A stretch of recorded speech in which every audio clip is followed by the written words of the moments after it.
Mixing Madness.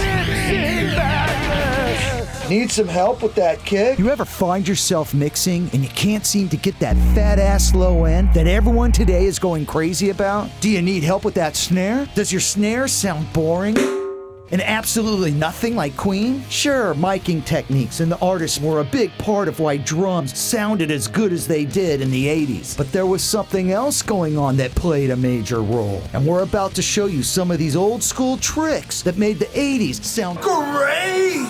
The drum kit is usually the biggest and most difficult sound to get right in the studio because the kit is made up of an assortment of instruments, usually with individual mics on every drum, and then room mics on top of that. So let's enhance the low end by adding a sine wave generated by the Pro Tools oscillator. It's a great way to add thump and boom to your bass drum. First, you're going to create an aux track. Next, you're going to insert a signal generator on that aux track. Make sure the signal generator is generating a sine wave at 50 hertz. Next, you're going to insert an expander gate on that aux track. Press the sidechain key on the gate and set the range, attack, and release to your liking. Next, you're going to assign the key to a bus so that you can send it from that kick track onto the snare. This is a trick on the snare from the 80s that I learned from producer Roy Thomas Baker, and that's adding pink noise on a snare. First, go ahead and make an aux track. Then the signal generator on the insert. Make sure the signal generator is producing pink noise. Then insert the expander gate on that aux track. Hit the sidechain key on the gate, add a bus to the key, and send that bus from the snare. Salt to taste the range, the attack, and the release.